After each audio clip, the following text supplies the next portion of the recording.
کربلا اور شعور ولایت یہ عنوان گفتگو ہے۔ شعور یعنی سمجھ، یعنی فہم، کسی چیز کو گہرائی سے سمجھنا، اسے ہم شعور کا نام دیتے ہیں۔ کربلا ہمیں بتاتی ہے کہ ولایت کی واقعی سمجھ کیا ہے، شعور ولایت بھی کربلا بتاتی ہے۔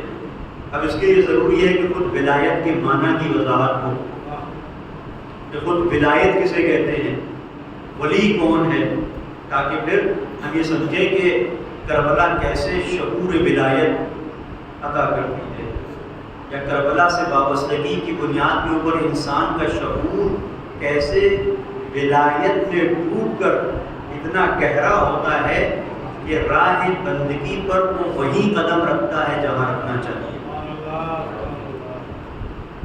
تو یہ ایک سلسلہ ہے، اس پر انشاءاللہ آج چونکہ تمہیدی گفتگو ہے، میں عرض کروں گا مختصر سے الفاظ میں ولایت کے معنی کی وضاحت کرنے کی کوشش کروں گا۔ عام طور پر ولایت کو ایک محبت کے معنی میں لیا جاتا ہے، سرپرستی کے معنی میں لیا جاتا ہے۔ کچھ لوگ ہیں جو کہتے ہیں ولایت یعنی دوستی یعنی محبت، ہم کہتے ہیں ولایت کا مطلب سرپرستی۔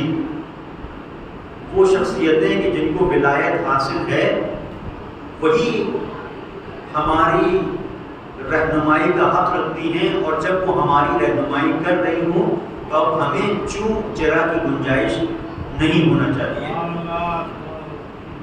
علماء نے اس کی وضاحت کی ہے، توجہ کیجیے گا۔ آیت اللہ جواد عاملی ایک بزرگ شخصیت ہیں، انہوں نے اس کے مفہوم کو بہت آسان الفاظ میں بیان کیا ہے۔ کہتے ہیں بل یا یدی، اسی سے ولایت ہے۔ کوئی ایک شخص آگے بیٹھا ہوا ہے اور اس کے پیچھے ایک شخص ہے، وہ جو آگے ہے چونکہ آگے ہے لہذا اس کے لیے کہا جائے گا بلیا غلط آئے گا، یدی اس کے بعد۔ انہوں نے اس کی وضاحت کی کہ جو شخص آگے ہے اور جو پیچھے ہے اس کے درمیان کوئی فاصلہ نہ ہو، یعنی اس کے درمیان کوئی فاصلہ نہ ہو۔ اس سے اس بات کی وضاحت کرنے کی کوشش کی گئی ہے کہ ولایت کا مفہوم یہ ہے کہ تمہارے اور تمہارے مولا کے درمیان میں کوئی فاصلہ نہ ہو۔ کبھی ایسا ہوتا ہے کہ انسان کے درمیان فاصلہ ہوتا ہے، کہیں انسان دیوار ہے، کوئی اور ہے، کوئی اور چیز رکھی ہوئی ہے، کوئی پردہ پڑا ہوا ہے، نہیں کوئی پردہ نہ ہو، کوئی حجاب نہ ہو، اس کا مطلب کیا ہوا؟ فاصلہ۔ ہمارے اور ہمارے مولا کے درمیان میں کون سا فاصلہ ہے؟ بہت سارے ایسے فاصلے ہوتے ہیں جو ہوتے ہیں، لیکن یہ ہمارے فکر و شعور کے اوپر ہوتا ہے کہ ہم انہیں فاصلہ سمجھ رہے ہیں کہ نہیں سمجھ رہے۔ کبھی انسان کی انا فاصلہ بن جاتی ہے، دیوار بن جاتی ہے اپنے مولا کے درمیان میں اور عبد کے درمیان میں، انا سامنے آ جاتی ہے۔ کبھی انسان کی شہرت یہ فاصلہ بن جاتی ہے، کبھی منصب فاصلہ بن جاتا ہے، کبھی عہدہ فاصلہ بن جاتا ہے، کبھی انسان کی اپنی عزت اور آبرو فاصلہ بن جاتی ہے، کبھی سماج فاصلہ بن جاتا ہے، کبھی انسان کا اسٹیٹس فاصلہ بن جاتا ہے، کبھی گھر، کبھی گھرانہ۔ کہا کہ یہ جتنی بھی چیزیں ہیں ان فاصلوں کو جب تم توڑ دو گے تمہارے اور تمہارے مولا کے درمیان میں نہ دنیا ہوگی، نہ شہرت، نہ منصب، نہ طاقت۔ یہ ساری چیزیں جب ہٹ جائیں گی تو اب اس منزل پر تم ہوگے کہ گویا تم نے کسی کی ولایت کا اقرار کیا۔ یہ فاصلہ جو ہے یہ فاصلہ ختم ہو جائے تو یہ ولایت کے میں نے آپ کی خدمت میں بہت مختصر سے انداز میں مانا کہ جو کہ پہلی مجلس ہے تمہیدی گفتگو ہے، تو ولایت کا مفہوم یہ ہوا کہ ہمارے اور ہمارے مولا کے درمیان میں کوئی فاصلہ نہ ہو۔ فاصلہ نہ ہو کا مطلب کیا ہے؟ اب اس کو میں نے مختصر سے انداز میں آپ کی خدمت میں پیش کر ہی دیا۔ ایک اور مثال کے طور پر ہم ذکر کربلا کر رہے ہیں۔ اب ذکر کربلا میں اور فکر کربلا میں نہ ذکر میں کوئی فاصلہ ہونا چاہیے نہ فکر کربلا میں ہمارے اور حسین کے درمیان میں کوئی فاصلہ نہ ہو، یعنی جیسی فکر حسین نے دی اسی فکر پر چلیں، جو نظریہ سید الشہداء کا تھا اسی نظریے پر قائم رہیں، اپنی طرف سے اس کے اندر کچھ ایڈ نہ کریں۔ اس کا مطلب یہ ہے کہ ہم اس چیز کو سمجھ رہے ہیں کہ اب کوئی فاصلہ نہیں ہے. کبھی کبھی کیا ہوتا ہے کہ اب یہ بہت ہی حساس مرحلہ ہے, اس پہ غور کرنے کی بات ہے. کبھی کبھی کیا ہوتا ہے کہ خود اس ذکر و فکر کربلا میں ممبر فاصلہ بن جاتا ہے. ممبر کب فاصلہ بنے گا؟ جب میں ممبر پہ آؤں اور آنے کے بعد جو ذکر کربلا ہے, جو فکر کربلا ہے, وہ کچھ اور ہو اور اپنے نظریات کو فکر کربلا کے عنوان سے پیش کروں. یہ فاصلہ ہے. اسی طریقے سے سامعین ہیں, وہ ایسے خطیب اور ایسے عالم کے پیچھے جائیں جو ان کے مزاج کی بات کرے. حسینی مزاج جہاں پر نہ ہو, جہاں پر یہ ہو کہ ہمیں کیسا لگتا ہے, تو یہ فاصلہ ہے, یہاں پر فاصلہ پیدا ہو رہا ہے. تو یہ ہم خود دیکھتے چلے جائیں گے. کبھی کبھی کچھ ایسی چیزیں ہوتی ہیں کہ جن کا نام ایسا ہے کہ اس کا تعلق عزاداری سے, مثلا تبرک. تو تبرک تو سیدھے سیدھے یہ ہے کہ ذکر سید الشہداء ہو رہا ہے تو اس کے بعد ایک تبرک پڑ رہا ہے. لیکن کبھی کبھی یہ تبرک فاصلہ بن جاتا ہے, یہ تبرک فاصلہ بن جاتا ہے. حقیقت میں وہ تبرک جو حسین دینا چاہتے ہیں, وہ تبرک اگر ہم حاصل نہ کریں, حسین تھوڑی نہیں بریانی بانٹ رہے ہیں, حسین تھوڑی نہیں شیروانی بانٹ رہے ہیں. تو حسین جو چیز بانٹ رہے ہیں وہ یہ ہے کہ جس کو انسان نے حاصل کر لیا تو اپنا سب کچھ دے دینے کی اپنے وجود کے اندر طاقت پیدا کر لیتا ہے. وہ فکر کہ جہاں پر انسان کے وجود کے اندر لینے کا جذبہ نہیں ہوتا ہے, دینے کا جذبہ ہوتا ہے کہ حسین آپ بتائیے آپ کو کیا چاہیے. تو یہ جو سارے فاصلے ہیں کبھی کبھی مختلف انداز سے انسان کے سامنے آتے ہیں, اسے سمجھنے کی ضرورت ہے. شعور کربلا انسان کو متصل کرتا ہے. ولایت, شعور ولایت, اس کو دیکھیے گا, یہ جو شعور کربلا ہے یہی شعور ولایت ہے. شعور ولایت اس سے ہٹ کے کچھ نہیں ہے کہ حقیقت میں انسان متوجہ ہوتا ہے کہ اس سے اس کے پروردگار نے مطالبہ کیا کیا ہے, اسے کرنا کیا ہے, اس کا مولا اس سے چاہتا کیا ہے. وہ اس رخ کو دیکھتا ہے, وہ یہ نہیں دیکھتا کہ میرا دل کیا چاہتا ہے, وہ دیکھتا ہے میرا مولا کیا چاہتا ہے.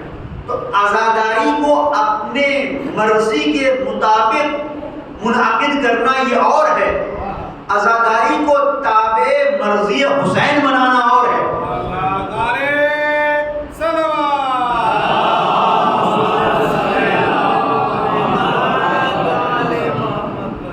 کربلا ہمیں جو اس منزل پر لے کے آتی ہے وہ یہ مقام ہے کہ ولایت کا وہ شعور ہمارے وجود کے اندر پیدا ہوتا ہے کہ ہمیں پتہ ہے کہ کب ہمیں کیا کرنا ہے, کہاں زبان کھولنی ہے, کہاں خاموش رہنا ہے, کہاں بولنا ہے, کہاں نہیں بولنا ہے.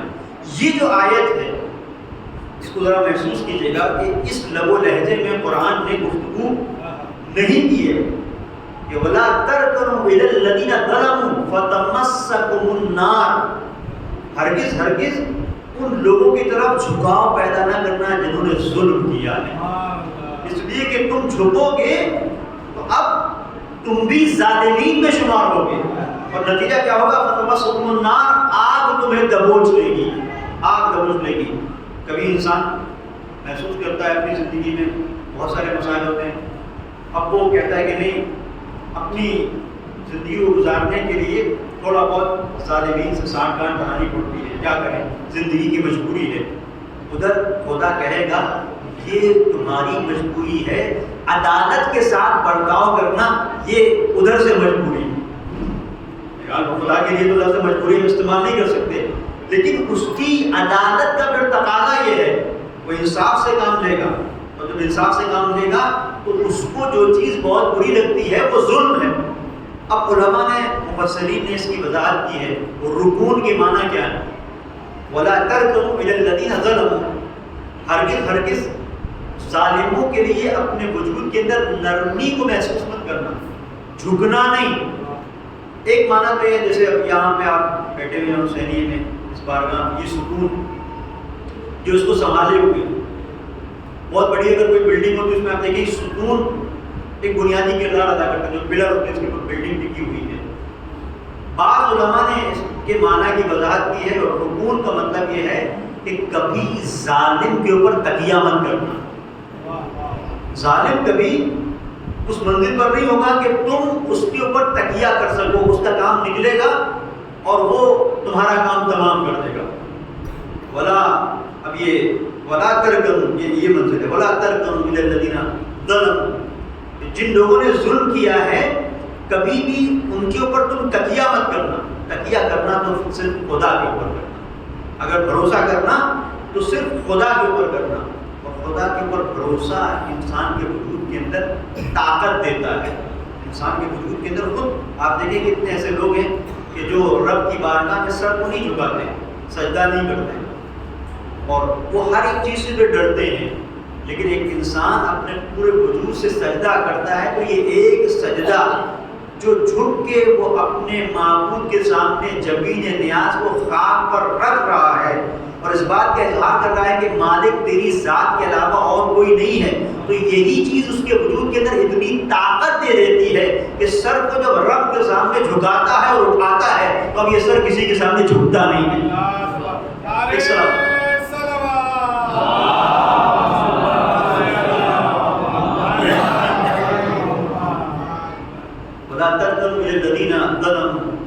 جن لوگوں نے ظلم کیا ان کی طرف جھکاؤ پیدا مت کرنا, ان کی طرف مائل مت ہونا, نرمی مت رکھنا, ان کے اوپر تکیہ مت کرنا. یہ مختلف معنی ہے جو مفسرین نے اس سلسلے سے بیان کی ہیں. اور بھی یہاں پر ایک عمیق گفتگو ہے, اس کو چھوڑتے ہوئے انشاءاللہ آگے کی مجالس میں اس کی وضاحت کروں گا. ایک قابل غور بات کے جہاں پر ایک جواب بھی ہے ان لوگوں کے لیے جو کہتے ہیں کہ یہ ذکر کربلا, یہ تذکرہ سید الشہداء, یہ کیوں؟ یہ اس لیے تاکہ ہمیں یاد رہے کہ ہم اپنے دور کے یزید کو پہچانیں اور اس سے اظہار برات کریں. ایک 161 ہجری کا یزید تھا اور ایک ہر دور کا ایک یزید ہے جس کے اندر وہ صفات ہیں جو یزیدی صفات ہیں. تو ہر ایک حسینی کا تقاضا ہے کہ اپنے وقت کے یزید کو پہچانیں کہ کہیں ایسا نہ ہو کہ زمانے کے حالات, زمانے کی ڈگر اسے اس طرف لے جائے کہ جہاں پر وہ نام حسین کا لے رہا ہو اور کام حقیقت میں یزید کا کر رہا ہو. اس لیے ہم اس ذکر کے محتاج ہیں تاکہ متوجہ رہیں کہ ہم اگر خیمہ حسینی میں ہیں تو خیمہ حسینی میں ہی رہیں. خیمہ حسینی میں ہو کر انسان کبھی کبھی بڑا یہ سخت مرحلہ ہے کہ خیمہ حسینی میں ہے, لیکن فزیکلی ہونا خیمہ حسینی میں یہ کمال نہیں ہے. انسان کی روح, اس کی فکر, اس کا نظریہ حسینی ہو, اس کا نظریہ حسینی ہو. کتنے آج اس طرح کے کتنے ایسے مسائل ہیں آپ دیکھیں کہ اس عزاداری کو کس طریقے سے ٹارگیٹ کیا جا رہا ہے. مختلف ایسے نمونے ہیں کہ جنہیں آپ دیکھ سکتے ہیں کہ بعض دشمنوں کی جانب سے پوری منصوبہ بندی کی گئی ہے. میں آگے بھی عرض کروں گا کہ پوری منصوبہ بندی کے ساتھ ان کی کوشش یہ ہے کہ اس پیغام کو اس طرح سے مبہم بنا دیا جائے کہ خود قوم کنفیوز ہو جائے کہ ہے کیا, اس کو سمجھ میں نہ آئے. اور اسی لیے بعض ترقی یافتہ ممالک میں پورے شعبے ہیں جس میں ریسرچ کی گئی ہے اور ریسرچ کا ماحصل اس انداز سے سامنے آیا کہ یہ قوم وہ ہے جس کے پاس ایک بڑی طاقت ہے, وہ بڑی طاقت کربلا ہے اور کربلا کی فکر کو, کربلا کے نظریے کو اس قوم سے آپ چھین نہیں سکتے. تو اب کرنا کیا ہے؟ اگر ہم یہ چاہتے ہیں کہ ساری دنیا میں ایک ہی نظام ہو تو اس ایک نظام جو گلوبلائزیشن کا جو نظریہ ہے اس پر کاربند ہونے کے لیے اب ہمارے لیے ضروری ہے کہ ساری فکروں کو ایک جہت میں موڑا جائے. ایک طرح کا کھانا, ایک طرح کا رہن سہن, ایک طرح کا مثال کے طور پر کلچر آپ دیکھیں فاسٹ فوڈ وغیرہ جو ایک طرح کا ساری دنیا میں ایک طرح کا میک ڈونلڈ اور یہ سارے مسائل اس کو آپ دیکھیں سب ایک طرح کا لباس, تو یہ سب دھیرے لیکن ایک منزل وہ آئے گی کہ جہاں پر کربلا کے دامن کے تربیت یافتہ افراد اٹھیں گے, کہیں گے نہیں ہم حسینی ہیں, ہم وہ کھائیں گے جو ہمیں ہمارے دین نے بتایا ہے، ہم وہ پہنیں گے جو ہمارا دین کہتا ہے، ہم اس کلچر کا حصہ بنیں گے کہ جس کو ہمارا دین تسلیم کرتا ہے۔ تو یہاں پر جب بات آتی ہے تو وہ خود یہ کہتے ہیں کہ ایک ہی فکر ہے جو اس نظریے کے مقابلے پر ہے، اور وہ فکر کربلا ہے۔ اب فکر کربلا اگر ہے تو اس کا سامنے سے مقابلہ کیا نہیں جا سکتا۔ جس طریقے سے یزید سید الشہداء کے مقابلے پر آیا تو ظاہری طور پر سید الشہداء کو شہید کر دیا، لیکن حقیقت میں اپنے آپ کو اس نے فنا کر لیا۔ تو فکر کربلا کے سامنے سے مقابلہ کریں گے تو حال یزید جیسا ہوگا۔ تو کیا جائے؟ کیا یہ جائے کہ اس فکر کربلا کو تبدیل کیا جائے۔ اب یہ میں خود نہیں کہہ رہا ہوں، بڑا حساس مرحلہ ہے۔ ایک شخصیت ہے بڑے ملک کی، ایلی ویلسن، اور اس کی میں تفصیل سے کبھی اگر دامن وقت میں گنجائش ہوئی تو عرض کروں گا۔ انہوں نے باقاعدہ اپنے مطالعے کے ماحصل کو لکھا ہے تشیع کے سلسلے سے، جہاں پر تشیع کی طاقت کو بیان کیا ہے، وہاں پر اس بات کو بیان کیا ہے کہ آج کربلا کا اگر مقابلہ کرنا ہے تو ہم باہر سے مقابلہ آمنے سامنے آ کے نہیں کر سکتے۔ ہاں، کربلا کے مقابلے پر ایک بناوٹی کربلا بنانے کی ضرورت ہے، مصنوعی کربلا۔ ایک حقیقی کربلا ہے جو حسین نے بنائی، ایک مصنوعی کربلا ہے جو دشمن بنا رہا ہے۔ اور اس پر میں نے کسی زمانے میں ایک مقالہ بھی لکھا تھا 30 صفحے کا کہ حقیقی کربلا سے مصنوعی کربلا تک۔ یہ بڑی عجیب سی بات لگتی ہے کہ مصنوعی کربلا بھی بن سکتی ہے۔ ہاں، مصنوعی کربلا بھی بن سکتی ہے۔ جب ابھی بعض لوگ عقیدت میں آ کے ایسے کہتے ہیں، ایسے کیسے کہہ سکتے ہیں آپ مصنوعی کربلا؟ ارے جب مصنوعی خدا بن سکتا ہے تو کربلا بھی نہیں بن سکتی۔ خدا مصنوعی بن سکتا ہے، کربلا بننے میں کیا ہے؟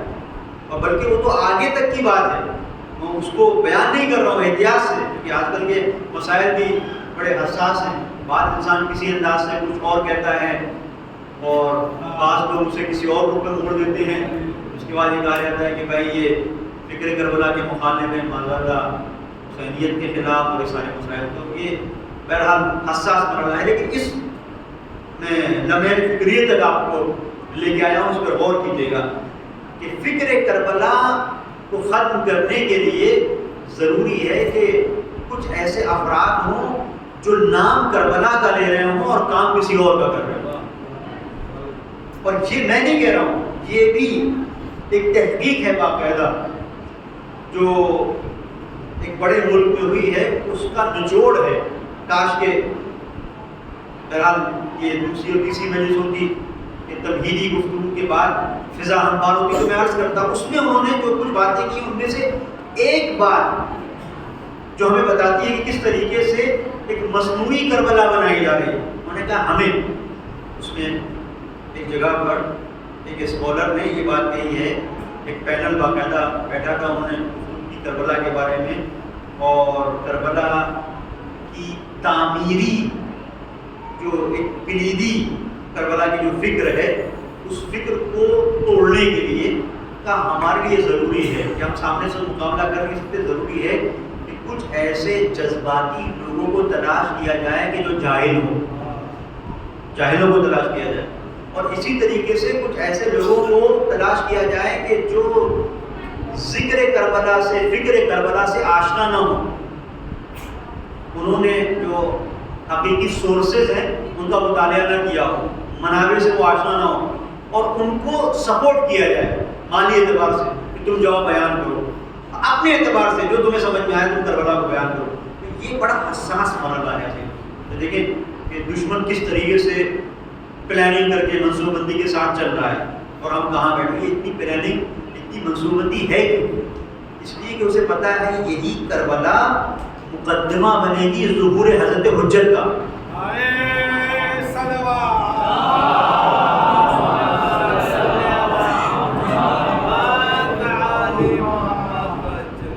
یہی کربلا مقدمہ ہے، یہ کربلا شناسی اگر انسان کے وجود کے اندر پیدا ہو گئی، فکر کربلا اگر پیدا ہو گئی تو یہی کربلا وابستہ کرے گی اس مقام تک کہ جہاں پر انسان آواز دے گا اپنے مولا کو اپنے پورے وجود سے، صرف دعائے ندبہ سے نہیں، ایک بار دعائے ندبہ کر لی کھانا تقسیم ہوا پچھڑا بڑھ گیا، نہیں، اس کا پورا وجود بھی پکارے گا. جس طریقے سے ہم کہتے ہیں لبیک یا حسین، ویسے پورا وجود کہے گا اپنے زمانے کے امام کو لبیک. اور یہ وہ منزل ہوگی، یعنی ہم آمادہ ہیں، ہم تیار ہیں. اور خاص یہ اس ذکر کے اندر تاثیر ہے. میں 2-3 نمونے آپ کی خدمت میں پیش کر رہا ہوں، توجہ کیجیے گا کہ بہت اہم ہے. اس کربلا کے ذریعے سے ہم کہاں تک پہنچ سکتے ہیں. حقیقت بندگی بتائے گی تو یہی کربلا، ولایت کا شعور ہمیں دے گی تو یہی کربلا. اگر انسان کو انسان کے دائرے میں رہنے کی ضمانت دے گی تو یہی کربلا، یہی کربلا. کیسے؟ کتنی ایسی جگہ ہیں کہ جہاں پر خود ائمہ طاہرین علیہ السلام نے خاص اہتمام کیا ہے کہ اگر تمہیں ہم تک آنا ہے، ہم تک اگر آنا ہے تو در حسین سے آؤ. آنا ہم تک ہے، آؤ در حسین سے. میں واقعی کی طرف اشارہ کر رہا ہوں. ایک صلوات پڑھیں محمد.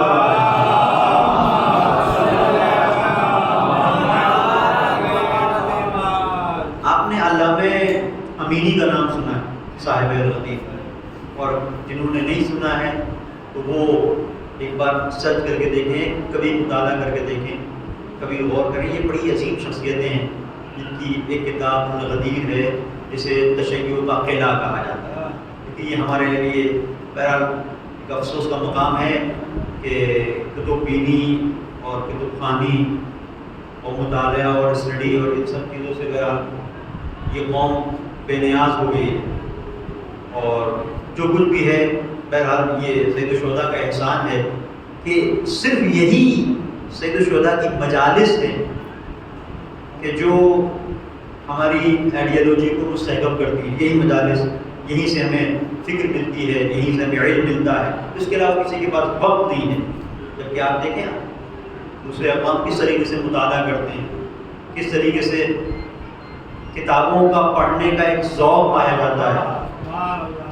یہ ایک عجیب صورتحال، بڑی عجیب ہے انحطاط کی، اور اس کے ساتھ ایک معجزہ بھی ہے کہ کوئی بھی قوم اگر اس طرح سے اپنی کتابوں سے بے بہرا ہو اور لا تعلق ہو، اس کے بعد بھی وہ مسلسل اپنے راستے پر گامزن ہو، یہ ہو نہیں سکتا. یہ صرف یہ ذکر حسین ہے کہ جو ہمیں لے کے چل رہا ہے کمال کی طرف.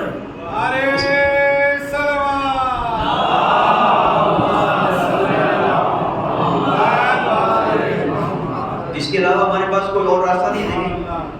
دین ہم تک پہنچا اسی کربلا فرش اللہ کے ذریعے سے. اور کہاں سے؟ یعنی آپ دیکھیں کہ کتنا آج کل کا جو زمانہ ہے، اس میں ایک زمانے میں مدرسے میں مثلاً ایک ہجوم ہوا کرتا تھا کہ مدرسے جانا ہے. ماں باپ کی بھی توجہ ہوتی تھی کہ بھائی اب اسکول سے آ گئے مدرسے. جس طرح سے اسکول کے لیے وہ فکر مند رہتے تھے اسی طریقے سے مدرسے کے لیے. لیکن آج کل یہ ہو گیا ہے کہ بھائی اسکول ہے تو اسکول مدرسے کی ٹیوشن نہیں لے رہی ہے. وہ جو کام مدرسے کی تھی شام کے وقت، اب نہیں، اب ٹیوشن بہت ضروری ہے. اور ٹیوشن پڑھنے کے بعد اب بچے کے اندر اتنی سخت رہتی نہیں کہ وہ مدرسے میں جا کے پڑھے. وہ مدرسے میں اگر جاتا بھی ہے تو بس اس حد تک کہ ہاں بھائی مدرسے میں پڑھ رہے ہیں، ایک شدھ تھوڑی بہت ہو جاتی ہے. یعنی مدرسے کی پڑھائی اب کوئی رہ نہیں گئی ہے. تو جو کچھ بھی ہم تک دین پہنچ رہا ہے وہ کہاں سے پہنچ رہا ہے؟ اسی ممبر سے پہنچ رہا ہے، فرش اعضاء سے. تو جب فرش اعضاء سے پہنچ رہا ہے تو اس فرش اعضاء کو کتنا معتبر ہونا چاہیے، ممبر کو کتنا معتبر ہونا چاہیے. آپ یہاں پر دیکھیں کسی نے بڑی خوبصورت بات کہی کہ اگر آپ کو دیکھنا ہے کوئی قوم زندہ ہے کہ مر گئی، تو آپ دیکھیں کہ کتابوں کی جو دکانیں ہیں اس پر کتنی بھیڑ ہے اور گوشت کی دکان پہ کتنی بھیڑ ہے. اگر کتابوں کی دکان پر مکھیاں بھنبھرا رہی ہیں اور گوشت کی دکان پر بہت لمبی بھیڑ ہے، اس کا مطلب یہ ہے کہ انسان ظاہری طور پر تو زندہ ہے، حقیقت میں مر چکا ہے. اس لیے کتابوں کے ذریعے سے علم منتقل ہوتا ہے، کتابوں کے ذریعے سے فکر منتقل ہوتی ہے. تو بہرحال میں تذکرہ کر رہا تھا علامہ امینی کا، جنہوں نے کتاب الغدیر لکھی. ان کے سلسلے سے جب کتاب الغدیر یہ لکھ رہے تھے تو ان کو محسوس ہوئی ایک کتاب کی ضرورت. اس کا نام ہے صراط مستقیم. کتاب کا نام ہے صراط مستقیم. میں آپ کی خدمت میں عرض کرنا چاہتا ہوں کہ کس طریقے سے ائمہ تحریر علیہ السلام نے بھی خاص اہتمام کیا ہے، اور وہ اہتمام یہ ہے کہ آنا ہم تک ہے لیکن تمہیں در سید الشہداء سے آنا ہے.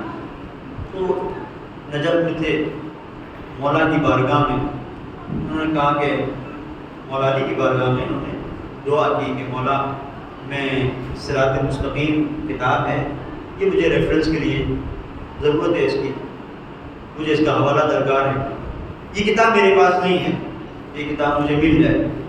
کہتے ہیں کہ زیارت کر کے میں پلٹ رہا تھا کہ دیکھا ایک شخص وہاں پر تھا جس کے پاس یہ کتاب تھی صراط مستقیم، اور میں اس کے پاس گیا. میں نے اس سے کہا کہ بھائی یہ کتاب مجھے دے دو، یہ کتاب میرے حوالے کر دو، میں کچھ دن پڑھ کے میں تمہیں واپس کر دوں گا. اس نے کہا نہیں، یہ کتاب نہیں دے سکتا. انہوں نے کہا کہ اچھا ایسا ہے، میں تمہارے گھر چلنے کے لیے تیار ہوں، ٹھیک ہے تم گھر کے باہر دالان میں مجھے مطالعہ کرنے کا موقع دے دو، اور جب تم کہو گے تو میں تمہیں واپس کر دوں گا. اس میں سے جو نوٹ مجھے لکھنے ہیں میں لکھ دوں گا، پھر تمہیں واپس کر دوں گا. اس کے لیے بھی تیار نہیں ہو. کہتے ہیں میرا دل ٹوٹ گیا، میرا دل ٹوٹ گیا. میں نے کہا کہ مولا آپ کے لیے میں آپ کی ہدایت کو ثابت کرنے کے لیے کتاب لکھنا چاہتا ہوں، اور آپ کے چاہنے والے کے پاس کتابیں دینے کے لیے تیار نہیں ہیں. کہتے ہیں اسی وقت میرے ذہن میں علامہ امینی نے خود اس چیز کو بیان کیا ہے. کہتے ہیں کہ میں نے اسی وقت میرا دل ٹوٹا تو میں نے مولا کی بارگاہ میری یہ دعا کی کہ میں کربلا جاؤں اور میرا مسئلہ کربلا جا کر حل ہوگا. کہتے ہیں میں گھر آیا. عام طور پر شبائے جمعہ میں کربلا جایا کرتا تھا، عام طور پر شبائے جمعہ میں کربلا جایا کرتا تھا، لیکن بیچ میں کوئی دن تھا شب جمعہ نہیں تھی، اور میں آیا اور آنے کے بعد میں نے اپنے گھر میں اپنے اہلیہ سے اپنے گھر والوں سے کہا کہ مجھے کربلا جانا ہے. انہوں نے کہا کہ عام طور پر تو آپ ان ایام میں جاتے نہیں تھے، کیا ہے کہانی بہت تبسل کے سلسلے سے ایک کام ہے، مجھے جانا ہے کربلا. اب توجہ کیجیے گا، دیکھیں یہ کیا ہے یہ درد. کہتے ہیں میں کربلا پہنچ گیا. کربلا پہنچا، میں نے زیارت کی، زیارت کر کے مڑا. ایک شخص نے میرے کاندھے پہ ہاتھ رکھا، میں پیچھے مڑا. اس نے کہا کہ آپ علامہ امینی ہیں؟ میں نے کہا ہاں. آپ کتاب لکھ رہے ہیں غدیر؟ ہاں. کہا کہ میرے والد صاحب کے پاس بہت ساری کتابیں، ایک ذخیرہ ہے، وہ ہمارے اس وقت کسی کام کا نہیں ہے، چونکہ آپ کو زیادہ ضرورت ہے تو آپ ایک کام کریں، آئیں ہمارے گھر کی لائبریری میں ذرا دیکھیں، کچھ کتابیں آپ کے کام کی ہوں گی، وہ میں چاہتا ہوں کہ آپ کے حوالے کر دوں. تو میں نے کہا ٹھیک ہے. کہا نہیں ابھی نہیں، آپ صبح میں آئیے، آپ کو ناشتہ بھی کراؤں گا، اور اس کے بعد ناشتہ کے بعد آپ اپنی کتابوں کا آپ کا جو ذوق ہے اس کے مطابق دیکھیے گا، تو آپ کے کام کی کتاب ہے دے دیجیے گا. کہتے میں صبح پہنچ گیا ناشتہ واشتہ کرنے کے بعد. اب اس شخص نے میرے سامنے نادر کتابوں کا ذخیرہ رکھنا شروع کیا. کہتے خود علامہ امینی کی شخصیت بہت معتبر شخصیت ہے. انہوں نے لکھا کہ 20 جلد میرے سامنے لا کے رکھی، اور پہلی ہی جلد میں نے اٹھائی تو وہ کتاب جو میرے ہاتھ میں آئی وہی تھی جسے ڈھونڈ رہا تھا، صراط مستقیم.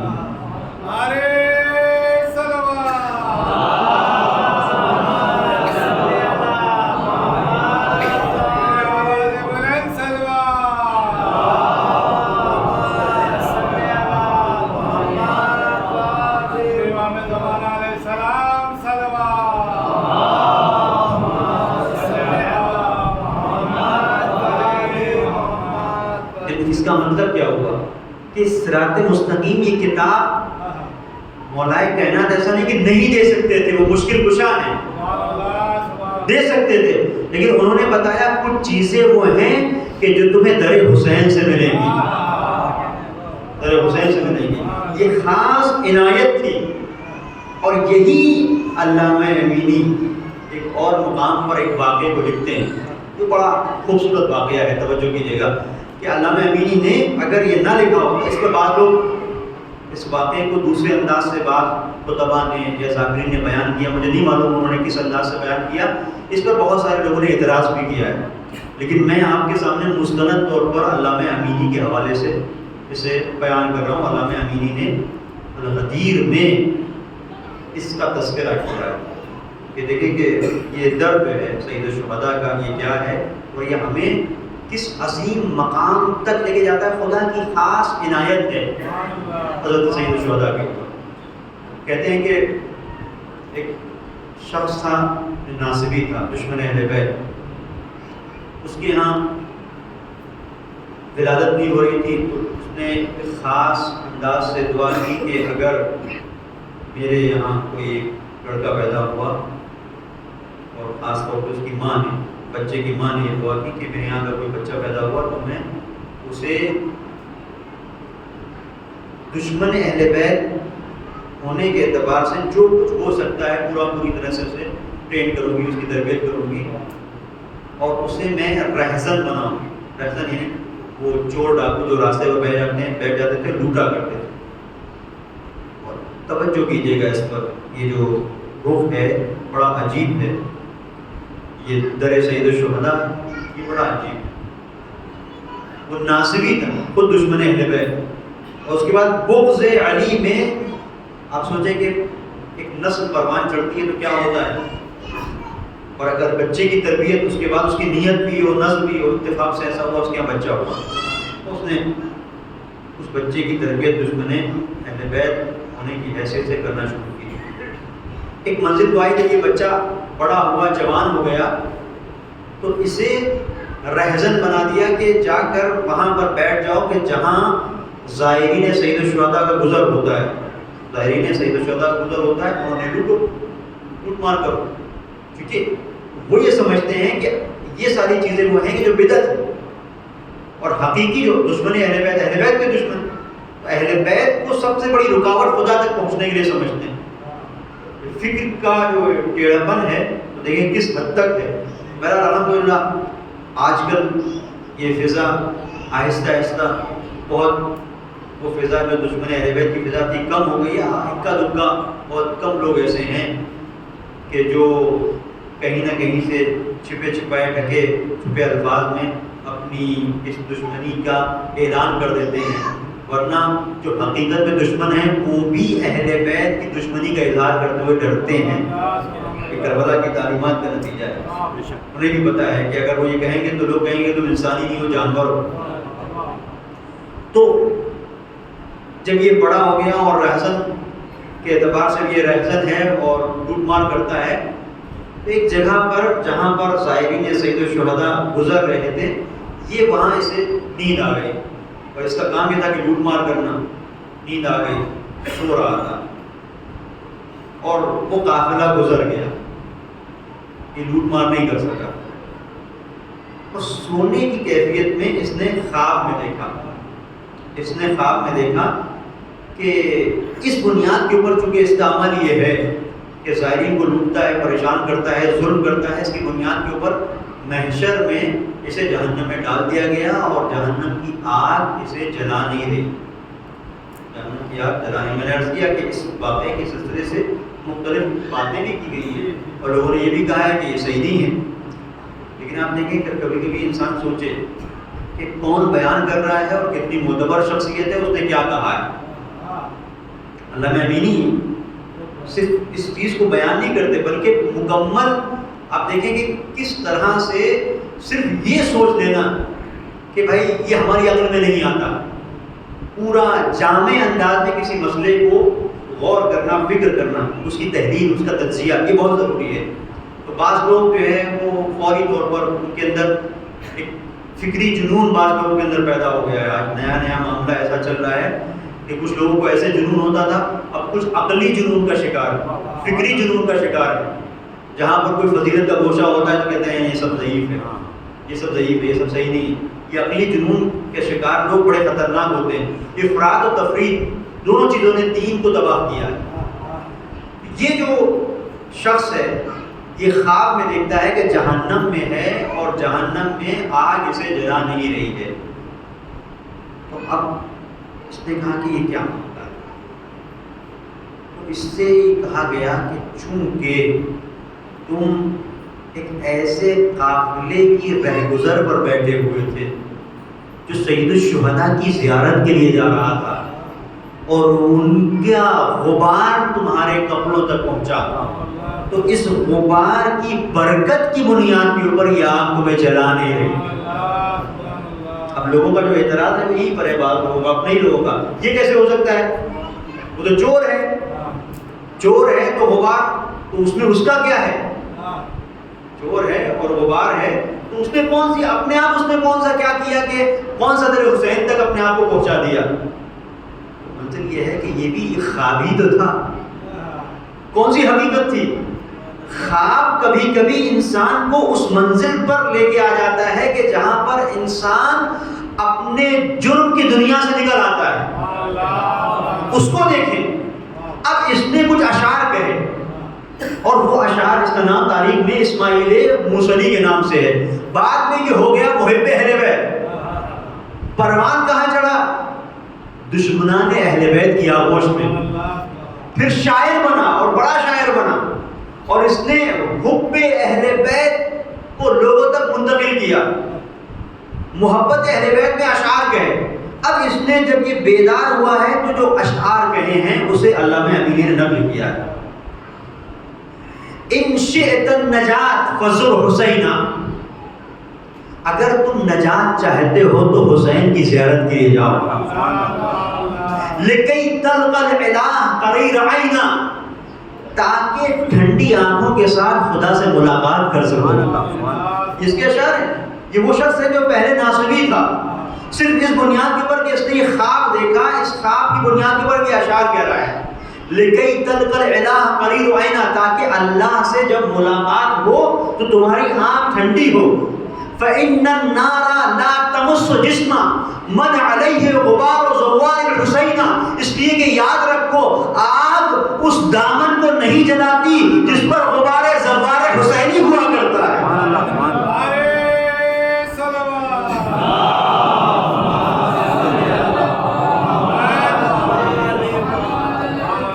یہ اس کے اشعار ہیں۔ اب یہاں سے آگے بڑھ کر ان لوگوں سے کہ جو بعض اس پر کہہ دیتے ہیں کہ یہ سب ایسے ہی ہے، ان سے یہ سوال ہے کہ ذرا دیکھیں اس واقعے کے اندر کہاں سے ایسی کوئی چیز ہے کہ جہاں پر خدا کی عدالت کے اوپر کوئی حرف آ رہا ہے؟ کہاں پر کوئی ایسی چیز ہے؟ وہ خواب تھا، کہ خواب کے ذریعے سے سید الشہداء نے کسی کی انگلی تھام کر اسے نجات کی منزل تک پہنچا دیا۔ یہ کشتی نجات ہے۔ اگر وہ ویسا ہی ہوتا تب اشکال صحیح تھا، تب اعتراض صحیح تھا کہ کیا ہوا، نہیں وہ بدل گیا۔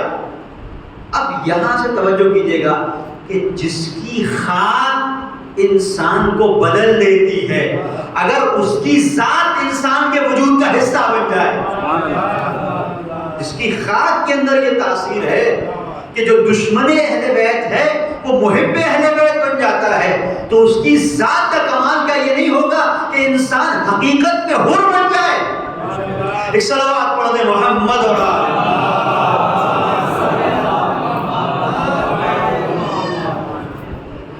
کربلا کی منزل یہ ہے، خاص اہتمام ہے، اور اس عزاداری کے ذریعے سے خاص انداز یہ پروردگار نے رکھا ہے سید الشہداء کی بارگاہ کے لیے، جو کہیں اور آپ کو نہیں ملے گا۔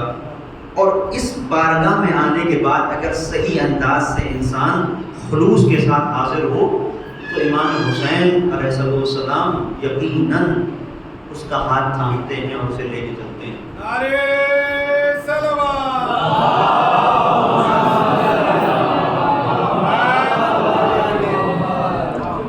کتنے ہی ایسے واقعات آپ کو تاریخ کے دامن میں ملیں گے جو خاص عنایت سید الشہداء کے اوپر ہے پروردگار کی، کہیں نہیں۔ یہ کشتی نجات ہے، یہ نجات کی کشتی ہے، اور وزیر تو بہت اس پر توجہ کی ضرورت ہے کہ نجات کی کشتی میں انسان بیٹھ کر منمانی کرے، صحیح نہیں۔ نجات کی کشتی ہے، اس میں آپ کو دیکھنا پڑے گا کہ وہ جو کشتی لے کے چل رہا ہے اس کی مرضی کیا ہے، اس کے مطابق چلنا پڑے گا۔ یہ میں اشاروں میں کچھ باتوں کہہ رہا ہوں، میری بات پہنچ رہی ہے تو عزیزوں بس یہی ہے کہ ہم اپنے آپ کو حوالے کر دیں کہ فکر اب ہماری نہیں ہے، فکر حسین کی ہے۔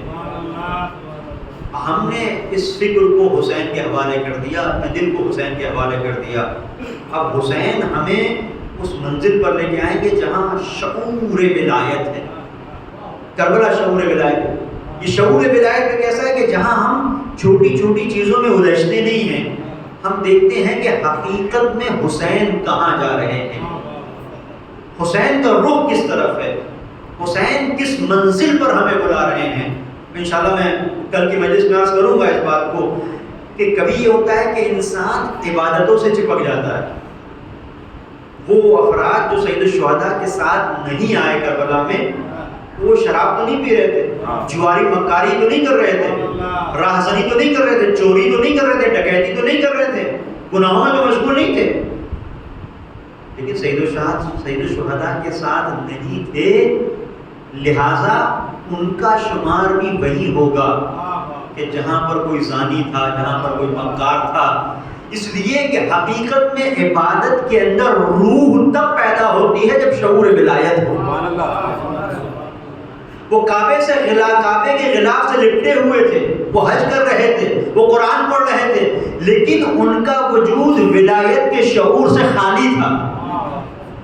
اور یہاں پر جو 72 تھے یہ شعور ولایت کے ساتھ میں تھے، شعور ولایت کے ساتھ میں تھے. یہ حج نہیں کر پائے، یہ کعبے کا طواف نہیں کر سکے، اس لیے کہ ان کی روح طواف ولایت کر رہی تھی.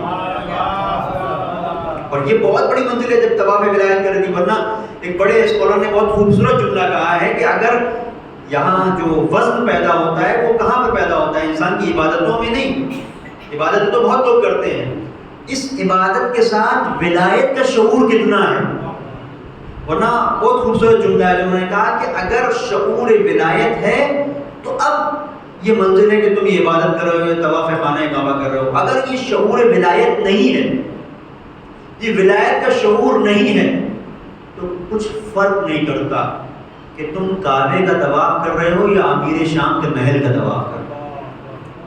فرق نہیں کرتا کہ تم محل کا طواف کر رہے ہو، امیر شام کے محل کا طواف اور کعبے کا طواف برابر ہے، کوئی فرق نہیں کرتا. فرق یہاں سے پیدا ہوتا ہے کہ ولایت کا شعور کتنا ہے. جب شعور ولایت پیدا ہو جاتا ہے تو انسان اب کعبے کو نہیں دیکھتا، جانے کعبہ کو دیکھتا ہے، روح کعبہ کو دیکھتا ہے. اب اس کی نظر سجدوں پہ نہیں رہتی، اب یہ دیکھتا ہے کہ وہ جو سجدوں کی ضمانت ہے وہ کدھر جا رہا ہے، وہ جو سجدوں کو باقی رکھنے والی ذات ہے وہ کدھر جا رہا ہے. تو یہ شعور انسان کو حقیقت میں بندے پروردگار بناتا ہے. ورنہ بہت سارے ایسے لوگ ہیں، ایک مثال آپ کی جنم درس کر رہا ہوں تاریخی واقعے سے، کہ جہاں پر عبادت کا تصور ہی الگ ہے.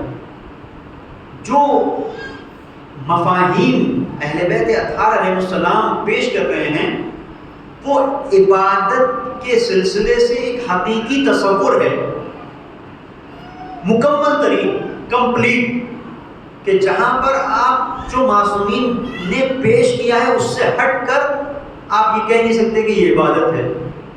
ہمارے یہاں ہو سکتا ہے کچھ چیزیں ایسی ہوں کہ جن کو ہم نے سمجھ لیا عبادت ہے تو ہم اسے پکڑے رہیں گے بھائی یہ عبادت ہے، لیکن عبادت کا مطلب کیا ہوتا ہے؟ نماز، روزہ، حج، زکوٰۃ، یہ ساری چیزیں یہ عبادت کے ارکان میں ضرور ہیں لیکن عبادت نہیں. عبادت اللہ کے حکم پر عمل کرنے کا نام. ہو سکتا ہے کبھی خدا کہے نماز پڑھو، کبھی کہے نہ پڑھو. جہاں کہے پڑھو وہاں پر پڑھنا عبادت، جہاں پر کہے نہ پڑھو وہاں پہ نہ پڑھنا عبادت. یہ ایسے کیسے ہو سکتا ہے کہ نماز نہ پڑھو؟ ہو سکتا ہے نماز اللہ کے مطلوب ہے، اللہ کو مطلوب ہے، پسندیدہ ہے، پسندیدہ عمل ہے، معراج انسانیت ہے. لیکن اب آپ دیکھیں علماء کا فتویٰ، نماز تہجد کی کتنی تاکید ہے، کیا کچھ حاصل نہیں ہوتا اس نماز شب سے، لیکن ایک انسان نماز شب پڑھ رہا ہے، اس کی ماں اسے پکار رہی ہے. آپ دیکھیں کہ یہاں پر خدا کیا کہہ رہا ہے، نماز پڑھو یا نہیں، نماز نہ پڑھو. کہ عبادت یہاں پر یہ نہیں ہے کہ تم نماز پڑھو، عبادت یہاں پر یہ ہے ماں جو کہہ رہی ہے اسے سنو.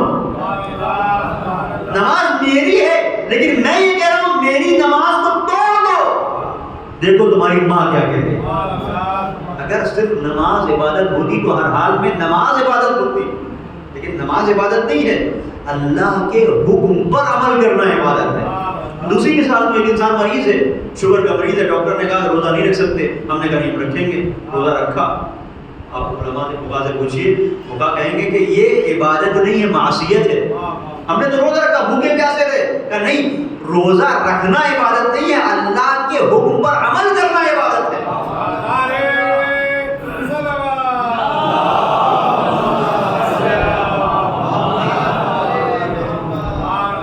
لیکن اعتکاف کی حالت میں امام حسن مجتبیٰ علیہ السلام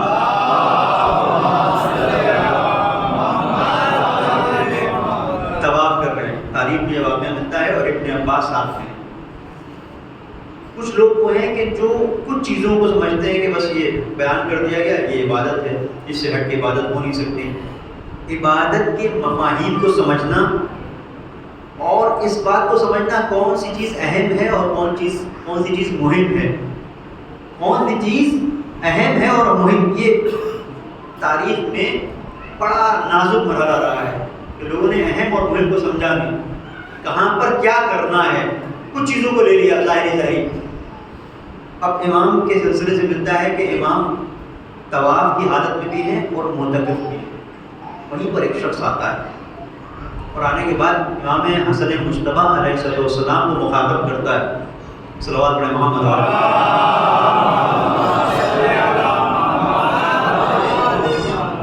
مخاطب کر کے کہتا ہے ابن رسول اللہ مجھے کچھ ضرورت ہے، کچھ پیسوں کی ضرورت تھی، مالی مشکل کا شکار تھا، مولا مجھے سے کچھ پیسوں کی ضرورت ہے، میری مشکل کو دور کر دی۔ ظاہر ہے کہ اس وقت احرام کی حالت میں کہ انسان اس طرح اعتکاف کر رہا ہے اور پھر اعتکاف کی حالت میں ہے اور طواف بھی کر رہا ہے، اس کے پاس کہاں سے؟ مولا نے کہا نہیں میرے پاس نہیں، لیکن وہ رکا نہیں، کہتا رہا مولا میرا مسئلہ ہے، کم سے کم اتنا کر دیجئے کہ آپ میرے لیے واسطہ بن جائیں، کسی سے میں نے قرض لیا ہے مجھے پریشان کر رہا ہے، مجھے پتا ہے کہ آپ اگر میری سفارش اس سے کریں گے تو میرا مسئلہ حل ہو جائے گا۔ اتنا بار بار وہ کہتا ہے کہ امام نے وہ جو طواف کر رہے تھے اس طواف کو توڑ دیا۔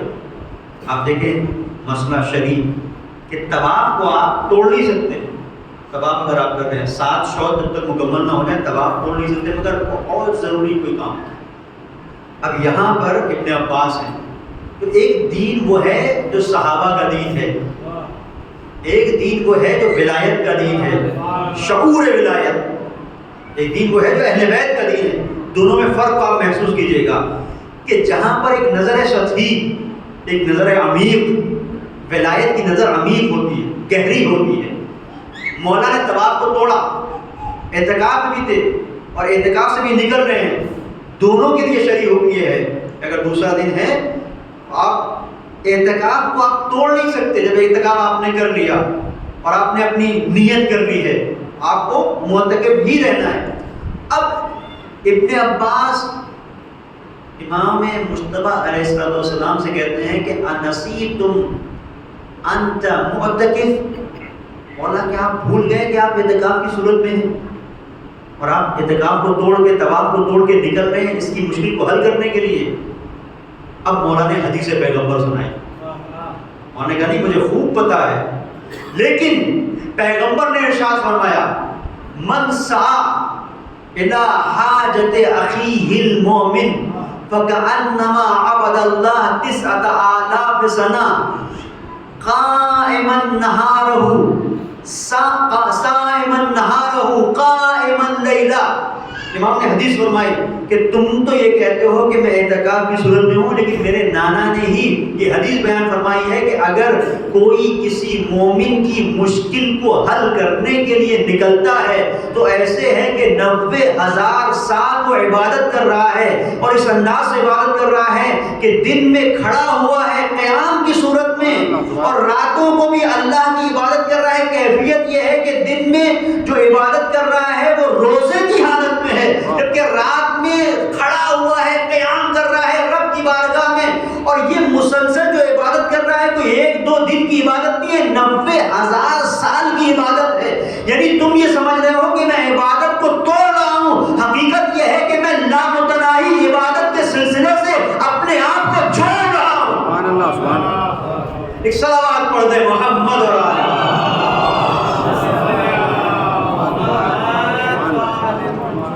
من سعی الی حاجت اخیہ المؤمن، جو کوشش کرتا ہے، یہ نہیں کہا کہ جو مشکل کو دور کر دے، من سعی الی حاجت اخیہ المؤمن، اگر کوئی اپنے مومن بھائی کی مشکل کو حل کرنے کے لیے نکلتا ہے تو اب عبادت کا مفہوم کیا ہوگا؟ یعنی اگر تم کوئی عبادت کر بھی رہے ہو، اب یہ نہیں کہ میں عبادت کر رہا ہوں جاؤ بعد میں آنا، میں قرآن پڑھ رہا ہوں جاؤ بعد میں آنا، دیکھتے نہیں ہو میں نماز پڑھ رہا ہوں، نہیں، اب نماز کو مختصر کرو، اب عبادت یہ ہے کہ مشکل کو حل کرو گے، اور یہ مشکل کو اگر حل کرو گے تو ایک دو نماز نہیں، یہ 90,000 سال کی عبادت کا ثواب۔ سبحان اللہ، سبحان اللہ۔ کیوں؟ اس لیے کہ جو تم نماز پڑھ رہے ہو، کبھی کبھی یہ نماز، یہ روزہ، یہ قرآن، یہ ساری چیزیں خواہش نفس کی بنیاد کے اوپر ہوتی ہیں۔ اب یہاں پر دیکھو کہ نفس کہاں پر کچلا جا رہا ہے، عبادت تو کرو تو ثواب مل رہا ہے، ظاہر ہے کہ انسان کو ثواب مل رہا ہے، انسان سوچ رہا ہے میں عبادت کروں ثواب میرے اکاؤنٹ میں ٹرانسفر ہو رہا ہے۔ اب وہ جو مومن ہے اس کی مشکل پر میں مشکل میں خود پڑوں گا، ظاہر ہے کہ اس کی مشکل کو حل کروں گا، یا تو مجھے اپنے مال میں سے کچھ دینا ہوگا، یا کہیں پر جا کر کچھ بات کرنی پڑے گی، یا کہیں پر کچھ افیکٹ ڈالنے پڑیں گے، تب جا کے کوئی مسئلہ حل ہوگا۔ تو اس سے بہتر یہ ہے کہ میں عبادت کروں، نہیں، مشکل کو حل کرے۔ تو عزیزو، اگر ایک مومن کی مشکل کو کوئی حل کر دے تو 90,000 سال کی عبادت کا ثواب ہے۔ تو اگر کوئی دین کی مشکل کو حل کر دے تو اس کی ذات کیا ہوگی، کہ جہاں پر سید الشہداء نے اگر کعبے کو چھوڑا ہے تو دین کی مشکل کو حل کرنے کے لیے چھوڑا ہے۔ اس کو محسوس کیجیے گا، وہاں پہ طواف چھوڑ رہے تھے ایک مومن فرد کی مشکل کو حل کرنے کے لیے، تو سید الشہداء یہاں پر حج کو چھوڑ رہے ہیں، طواف کو چھوڑ رہے ہیں، خانہ خدا کو چھوڑ رہے ہیں، تو یہ ساری چیزیں جو چھوڑ رہے ہیں ان میں حل کیا کرنا ہے؟ دین کی مشکل کو حل کرنا۔ بہت بڑا مرحلہ ہے۔ بس عزیزو، میں نے جب کو ختم کیا تذکرہ، کیونکہ امام حسن مجتبیٰ کا بھی آ گیا، اور ابھی یہ ایام گزرے ہیں جو ایام غم تھے شہادت امام مجتبیٰ کے، بس 2-4 جملے کہ یہ وہ غم تھا امام مجتبیٰ علیہ السلام کی شہادت کا، کہ جس پر اس نے گریہ کیا ہے، کہ جس پر ہر لمحہ ہم حسین شہید کر کے گریہ کرتے ہیں، یا حسین کہہ کے ہم اس کا ماتم کرتے ہیں۔ اس نے اپنے بھائی کو جب اس عالم میں دیکھا کہ زہر کا اثر ہو گیا ہے اور جگر کے ٹکڑے تشت میں گر رہے ہیں، تو تاریخ یہ کہتی ہے کہ فنکب علیہ، سید الشہداء نے اپنے آپ کو اپنے بھائی کے اوپر گرا دیا۔ یہ بڑی عجیب منزل ہے عزیزوں، کہ زہر کا اثر جب ہوا ہے، امام حسن مجتبیٰ بھی شہادت کی تاریخ گزری ہے 28 سفر۔ بس عزیزوں، 2-4 جملے کہ سید الشہداء کی بارگاہ میں بھی آپ پرسا دیں ان کے بھائی کا، یہ وہ ایام ہیں کہ ابھی یہ غم تازہ ہے۔ اگر بھائی اس دنیا سے گزر جاتا ہے، عرصے تک انسان بھائی کے فراق کو بھول نہیں پاتا، اسے یاد رہتا ہے۔ اور وہ سید الشہداء کہ جو ہر لمحہ امام حسن مجتبیٰ کے ساتھ ہیں، ہر مقام پر امام کے ساتھ ہیں، مدینے کی گلیوں میں سید الشہداء امام حسن مجتبیٰ کی انگلی تھامے ہوئے ہیں، کبھی نانا کے دوش پر ہیں، کبھی پشت رسول پر ہیں، تو کیسے حسین کو برداشت ہوا ہوگا فراق امام حسن مجتبیٰ کا، جنہیں صدق اکبر کہا جاتا ہے۔ اور جب حسین کے لیے بڑا سخت تھا، جو تاریخ میں ملتا ہے کہ گریہ کیا ہے، اور جب گریہ کیا ہے تو امام حسن مجتبیٰ نے امام حسین کو اپنے سینے سے لگا کے یہ کہا ہے، لا یوم کیوم یا ابا عبداللہ، حسین میرے اوپر گریہ مت کرو، اس لیے کہ وہ دن جو تم دیکھو گے وہ حسن مجتبیٰ نہیں دیکھ رہا ہے، تم جو دیکھو گے وہ تنہا ہو گیا۔ ہمارے سامنے تو بہت سارے لوگ موجود ہیں، میرا بھائی عباس جیسا بھائی موجود ہے، زینب جیسی بہن موجود ہے، میں اس وقت میں کہ جہاں جگر کے ٹکڑے میرے کٹ کٹ کے گر رہے ہیں اکیلا نہیں ہوں، لیکن پشت فرض پر حسین تم اکیلے ہوگے، کوئی نیزہ مار رہا ہوگا، کوئی تلوار مار رہا ہوگا، کوئی تیر چلا رہا ہوگا، لا یوم کیوم یا ابا عبداللہ، لیکن عزیز و عجیب منزل ہے۔ یہاں پر سید الشہداء کریا فرماتے ہیں، وہی تاریخ یہ کہتی ہے ایک بہن ہے جب آئی ہے تو ایک مرتبہ یہ کیفیت ہے کہ جناب زینب نے دیکھا ہے کہ کس طریقے سے جگر کے ٹکڑے کٹ کے تشت میں گر رہے ہیں، تڑپ گئی۔ ارے زینب کے لیے کتنا سخت ہے، زینب کے سامنے ایک تشت ہے جس میں زینب کے جان سے عزیز بھائی کے جگر کے ٹکڑے گر رہے ہیں۔ اس خاندان میں زینب نے کئی مقام پہ تشت کو دیکھا ہے۔ بازیوں میں نے زحمت کو ختم کر دیا، 3 مقامات کم سے کم ایسے ہیں جہاں زینب کے سامنے تشت ہے، اور تشت میں جو کچھ ہے تو زینب کے دل کو ٹکڑے کر دینے کے لیے کافی ہے۔ آیت اللہ مجتہدی بیان کرتے ہیں پہلی منزل وہ ہے جب سن 40 ہجری میں علی کے سر پر ضربت لگی ہے اور علی تڑپ رہے ہیں۔ اس منزل پر ایک مرتبہ جب علی کی محاسن، علی کی داڑھی خون آلود ہو گئی اور علی یہ چاہتے ہیں کہ وضو کریں تو پہلے چاہا کہ اس خون کو دھو لیں، تشت لایا گیا۔ کون تھا؟ زینب تھی جو آگے بڑھی۔ زینب ارے علی کے خون کو دھو رہی تھی، اپنے بابا کو دیکھ رہی تھی، گریہ کر رہی تھی۔ یہاں تشت تھا اور خون تھا سن 40 ہجری، اس کے بعد سن 50 ہجری کہ جہاں پر حسن مصطفیٰ کے جگر کے ٹکڑے تشت میں گرے، اب اس کے بعد کہاں تشت آیا؟ اب جو تشت آیا تو بڑی سخت منزل تھی۔ اب جو تشت آیا تو شام میں یزید کا دربار تھا۔ ارے تشت میں کیا تھا؟ حسین کا کٹا ہوا سر تھا۔ ارے زینب نے سن 40 ہجری میں اپنے بابا کے خون کو ارے تشت میں جاتے ہوئے دیکھا، برداشت کیا، جگر کے ٹکڑوں کو حسن مصطفیٰ کے برداشت کیا، یہاں برداشت نہ کر سکی۔ ایک مرتبہ کیا دیکھا؟ یزید نے چھڑی کو لیا، حسین کے دندان مبارک کو چھوڑا۔ ارے ایک مرتبہ تڑپ گئی، شاید آتی ہو یزید، ارے یہ لب تو وہ لب ہے جنہیں رسول بوسہ دیا کرتے تھے۔ یزید یہ تو کیا کر رہا ہے؟ سیعلم الذین ظلموا ایام منقلب ينقلبون انا للہ و انا الیہ راجعون۔ پروردگار واسطہ محمد والے محمد کا ہماری اس مختصر سے حضرت کو اپنی بارگاہ میں قبول فرما۔ میرے مالک تجھے واسطہ محمد والے محمد کا جو حضرات بھی فرض ادا پر حاضر ہیں، ان کی دینی دنیاوی حاجات کو اپنی بارگاہ میں بھر لا۔ پروردگار واسطہ محمد والے محمد کا جو مومن و مومنات